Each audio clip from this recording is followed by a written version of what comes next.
ఇప్పుడు మనం ఒక పెళ్లికి పోదాం. పెళ్లికి ఎవరిదంటారా ఆ పెళ్లి? 73 ఏళ్ల పాడుచు పిల్లగాంది. అరే అవ్వంటే ఇంతకు ఆ పిల్లగాడు ఎవరు ఎరికేనా? ఇంకెవరు? మల్లారెడ్డి సార్కు లగ్గమయ్యి 50 ఏళ్ళు అయిందట. అందుకే మళ్ళా చేసుకున్నాడు. పారి మనం కూడా ఆ దావత్కు చూసొద్దాం. ఏహే, మల్లారెడ్డి సార్ అంటే మల్లారెడ్డి సారే పోరి, పెండ్లంటే పెండ్లే పోరి. 50 ఏండ్ల పెండ్లి సంబరం అసలు ఏమన్నా చేసుకున్నాడా నువ్వులా? ఆటలు పాటలు డాన్సులు దావతులు అసలు చెప్పుడు కాదు, చూసుడే కావాలి.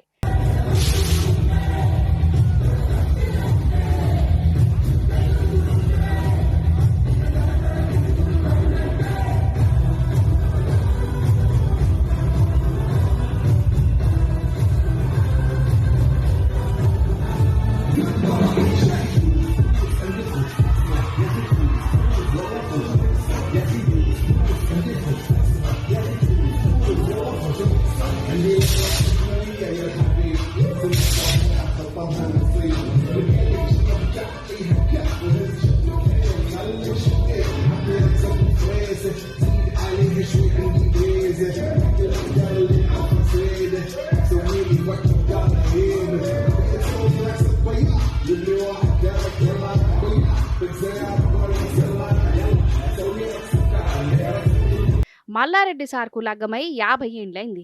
ఈ 50 ఏండ్ల సంబరాన్ని మళ్ళా పెళ్లి చేసుకొని గిట్ల ధూమ్ చేసిండు.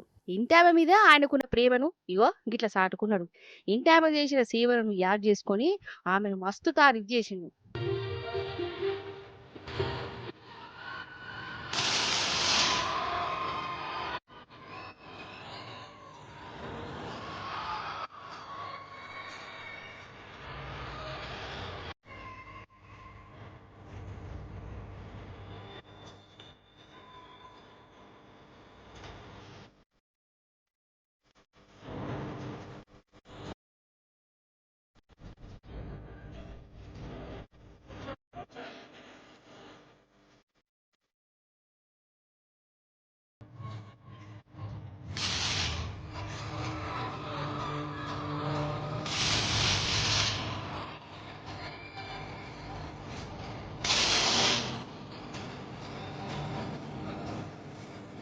అంతేకాదుల్లా, అసలు పెండంటే ఏంది, ఆలుమగలు ఎట్లుండాలి, ఎట్లా ఎలదీయాలి, సంసారాన్ని ఎట్లా నడపాలి, లొల్లులు పంచాయతీలు అయినప్పుడు ఏం చేయాలి, ఇగో ఇవన్నీ చెప్పుకొచ్చిండు.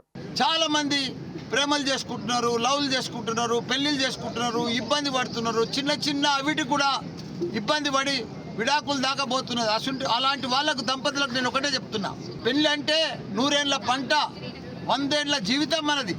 కాబట్టి చిన్న చిన్న ఒడదొడుకులు వచ్చినా, కష్టాలు వచ్చినా, బాధలు వచ్చినా, భార్య భర్తలు అనేది ఇబ్బందులు పడ్డా దానికి అధిగమించుకొని ఇద్దరం అర్థం చేసుకొని ఇట్లా మేమిద్దరం చూడు 50 ఏళ్ళు పెళ్లి రోజు జరుపుకుంటున్నాము.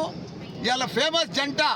నిజమే కదా, కోపాలు తాపాలు పక్కన పెట్టి ఎవరికాలు చదువుకుంటే ఇంకేం పంచాయతీలుంటాయి. 50 ఏళ్ల నాటి పెళ్లిని యాడ్ చేసుకుంటా మళ్ళా పెళ్లి చేసుకున్న ఈ మల్లారెడ్డి సార్ దంపతులకు మన అందరి తరపున శుభాకాంక్షలు.